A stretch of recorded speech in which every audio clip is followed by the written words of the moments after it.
Bonjour et bienvenue sur la 31e édition du Forum Rhône-Alpes. Aujourd'hui, nous avons l'immense honneur de recevoir Monsieur Éric Morin-Comme, directeur de l'INSA Lyon. Bonjour. Bonjour. Bonjour. Donc ma première question sera: comment les relations entre grandes écoles et les entreprises forment-elles l'ingénieur de demain? Alors les relations entre les grandes écoles et en tout cas l'INSA Lyon et les entreprises, il est fondamental. Il est fondamental d'abord pour que vous puissiez comprendre ce que c'est que le métier d'ingénieur durant vos études. C'est d'ailleurs pour ça que l'on commence dès la première année, en fin de première année, avec un premier contact avec l'entreprise, alors au niveau plutôt un stage ouvrier, et que vous découvriez ce monde de l'entreprise dans lequel vous serez amené à jouer un rôle dans les 50 années suivant votre diplôme.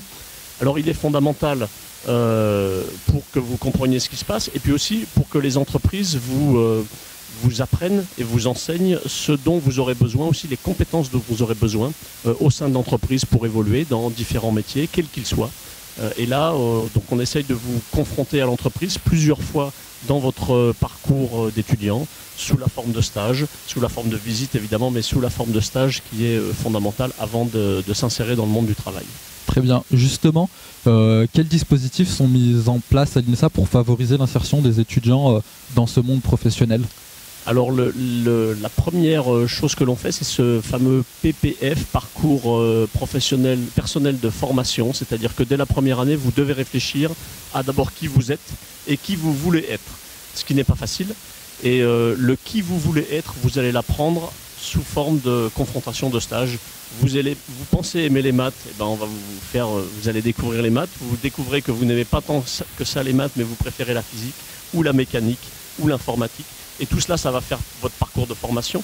Et aussi, on vous fait réfléchir dès la première année sur où vous voulez travailler. Et moi, j'encourage tous les étudiants à avoir le maximum, à maximiser le nombre d'expériences professionnelles dans différents métiers pour qu'ils puissent découvrir le bureau d'études, qu'ils puissent découvrir la production, qu'ils puissent découvrir plus des aspects marketing ou commerciaux. Et tout ça, c'est important parce que ça va permettre de vous connaître. Et puis, en sachant que les dés ne sont pas jetés une fois que vous êtes diplômé de l'INSA, vous aurez de nombreuses carrières et de nombreuses envies au cours de votre développement professionnel. Plus vous vieillissez, plus vous aurez des autres envies. Et ça doit être aussi quelque chose que vous gardez en tête. Quand vous sortez à 23 ans ou à 24 ans de l'INSA de Lyon, le métier que vous ferez 10 ans après, il sera peut-être complètement différent. Et c'est très bien ainsi. Et donc c'est à vous de découvrir, mais d'abord de vous découvrir. C'est un conseil que je donne souvent, et que nous essayons d'enseigner à l'INSA, c'est d'abord faites ce que vous voulez. Très bien. Du coup, cette année était une année assez riche pour l'INSA, vu qu'une nouvelle INSA a vu le jour cette année, l'INSA Euroméditerranée, et a ouvert ses portes du coup à la rentrée de 2015. Que pouvez-vous nous dire sur les premiers pas de cette nouvelle INSA à l'international? Alors c'est vrai qu'aujourd'hui le groupe INSA, c'est 6 INSA en France, avec un statut particulier dans le Code de l'éducation, l'Institut national des sciences appliquées, et puis un premier INSA à l'international qu'on appelle l'Institut international des sciences appliquées, basé à Fès, l'INSA Euroméditerranée, qui est un établissement qui est au sein de l'Université euroméditerranéenne de Fès, qui elle-même a un statut un petit peu particulier de fondation privée et d'université publique marocaine.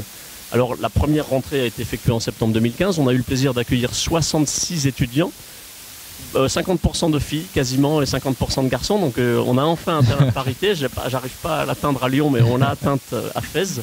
Et puis ces étudiants donc, qui sont en première année en ce moment, ils vont déménager, ils vont aller sur un nouveau campus à la rentrée prochaine qui est tout neuf, avec des standards internationaux de construction, qui sera magnifique. On recrute pour la première année de nouveau l'année prochaine, la deuxième année et la troisième année, puisque tous ces étudiants viendront faire leur troisième année dans un de nos INSA en France, ou chez un de nos partenaires européens, en Allemagne, en Italie, en Espagne ou au Portugal. Donc c'est quelque chose qui va monter en puissance. Donc 66 étudiants maintenant. On aura environ 300 à 400 étudiants l'année prochaine, et puis le nombre d'étudiants va aller en croissant. C'est très important pour nous parce que je pense que jamais aujourd'hui nous n'avons eu autant besoin d'euroméditerranéité. C'est un mot un petit peu compliqué à prononcer, mais c'est le cœur de la civilisation européenne, des deux rives de la Méditerranée. Le nord de l'Europe a eu parfois un peu tendance à l'oublier. Et donc nous souhaitons qu'il y ait d'abord des flux d'échanges d'étudiants importants entre le sud et le nord de la Méditerranée, mais que ça ne soit pas seulement dans le sens sud-nord, qu'à terme, ça soit aussi dans le sens nord-sud. Et les entreprises l'ont déjà compris. On a déjà signé des contrats avec des entreprises qui travaillent avec Lyon, avec les autres INSA en France, mais qui veulent aussi travailler avec l'INSA Euroméditerranée. Donc c'est un vrai beau projet de développement. La langue principale, c'est le français. C'est ce qui nous rapproche aussi du Maroc. Et puis en aidant le Maroc à construire sa politique aussi d'attractivité, d'être le premier palier entre l'Afrique subsaharienne et l'Europe. C'est un palier intermédiaire qui est important pour réussir son insertion à la fois dans les entreprises et dans la société.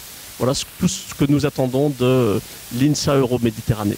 Très bien, merci Monsieur Moracom d'avoir répondu à nos questions. Merci à vous et très bon salon. Merci sur cette 31e année du Forum Rhône-Alpes. Merci à vous de nous avoir suivis et je vous invite à découvrir d'autres interviews sur notre plateforme en ligne.